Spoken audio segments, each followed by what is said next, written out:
part 8. It's been over a year since I last posted on the laundry renovation series, so I'm going to tell you guys a little story to get us back up to speed.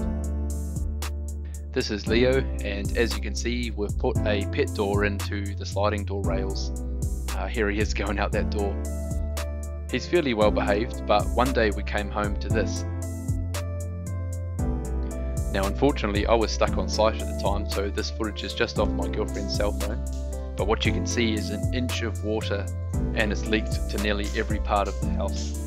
From what we can tell, we think that Leo jumped up onto the bench in the laundry and he's either chewed at one of the washing machine pipes or it hadn't been quite tight enough and it's come loose.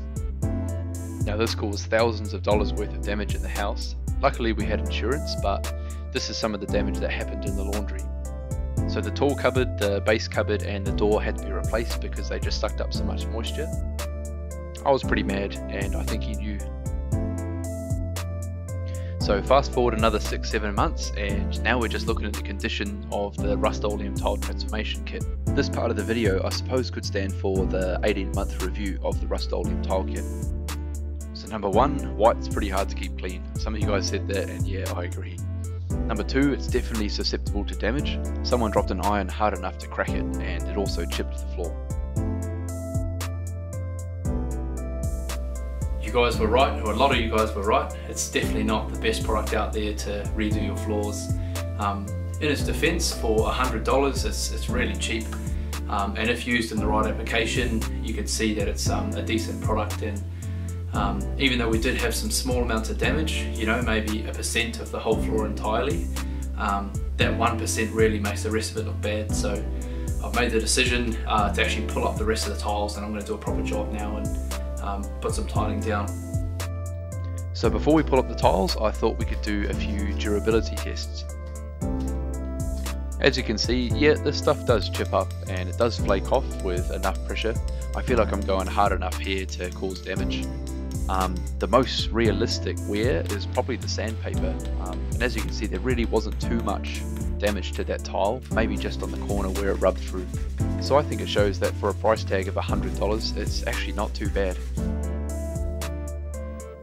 So I think I've raised some positives and negatives of that product. Anyway, off to Bunnings to get some stuff to tile the laundry.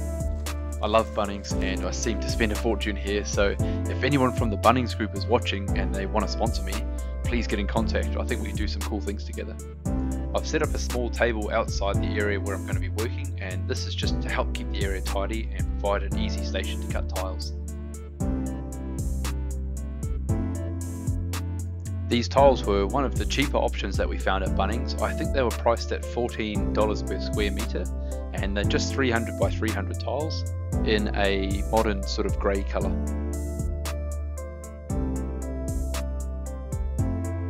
To make access as easy as possible, we've got to strip out most of the laundry. So we took off all the doors, the pet door, and we're also going to be taking out the tall cupboard and the base cupboard. Because you've got to be working at ground level, you've got to try to minimize the awkward positions your body's got to go into. So stripping these things out just gives us far more access and makes the job easier.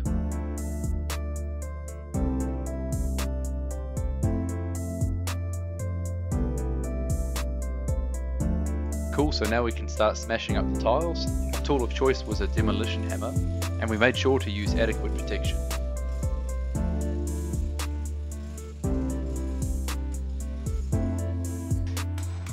For the kick tiles on the walls and the trickier spots, we used a cold chisel and hammer. We did our best to keep the area as clean as possible while we were working. Once we'd removed all the tiles, there was a fair bit of tile set left on the concrete floors, and I thought initially that I could try this wire wheel on my grinder to remove the old tile set. However, all it did was throw up a bunch of sparks and made a lot of dust.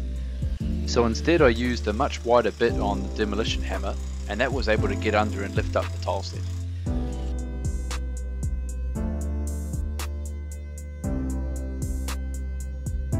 I used a laser level to line up the edges of the tiles, and I just based it off one of the existing grout lines in the hallway tiling. Now I'm just mixing up some tile set, and I'm using Resiflex, the same stuff I've used in other videos, and we're going for a toothpaste consistency. Everyone has their own method for doing tiling, and I'm probably not the most qualified person to teach you how, but it's fairly simple. Just get a good amount of tile set down and make sure you get at least 90% coverage for your tile, and use some spacers to space the tiles in. As well as getting your grout lines straight, it's also very important to level your tiles as you go. A really good way to speed up the process is to have someone help you out. My brother Jordan is measuring and cutting all the tiles that need to fit in against the walls. Here he is working the tile cutter, and if you haven't seen one of these before, basically a small blade runs along and scores the tile, and then a little bit of pressure helps snap it along that score mark. Now the tile cutter is good for straight cuts, but some of the trickier ones required another tool. This little diamond blade on the angle grinder did a good enough job for these little corners.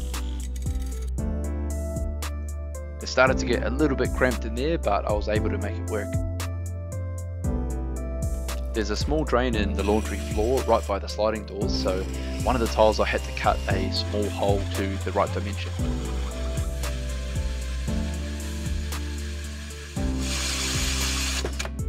Oh, scared the shit out of me, but that is perfect. Look at that. Woo. Cannot ask for better than that. Spot on, bro. Righto, we do not break that one.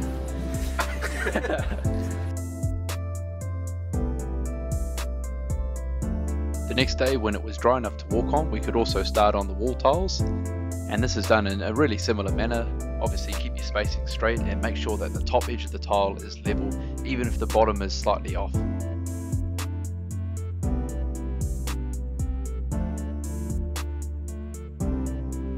Here I'm just using a bucket with a sponge to try and soak up some of the excess tile set that's left on top of the tiles. After that we can go and pull out all the little spaces, and we're spending a bit of time just making sure the grout lines are nice and clear so that we have the smoothest and best looking grout lines we can.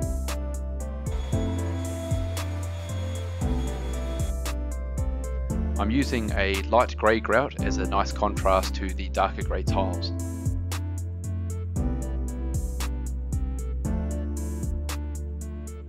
Hands down the best tool for this job was this rubber trowel. It was perfect for pushing the grout in between the tiles, and it kind of bends and conforms to the shape of the tile and helps you get as much grout in there as possible, with the sponge to clean up any excess. This was my partner's first time grouting, and I reckon she did a pretty good job.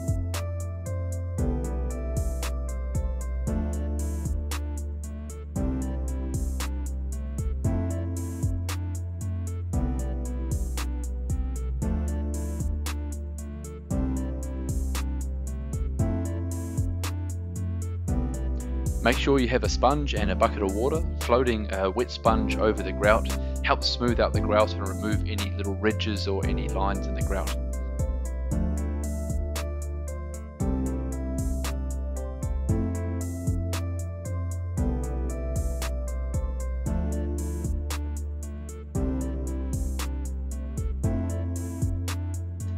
The grout leaves almost like a glaze over the tiles, so we had to try multiple times with hot water and a sponge, and also with a steam mop to get that glaze off.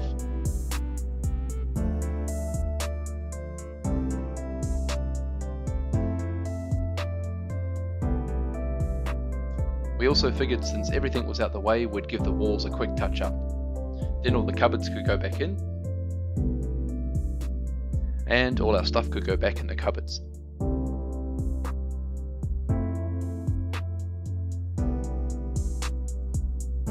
And now we're finally here at the end. It's been a long journey. I think if you have a look at what the laundry looked like before, we haven't really changed much of the dynamics. It still has most parts in the same places, but overall I think we've made such a huge difference, and we've been able to explore some really key areas of home renovation.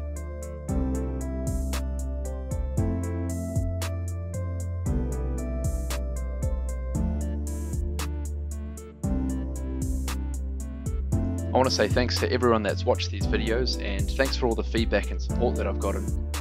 If you like this series and you want to see more of my work, please hit that subscribe button and give me a thumbs up.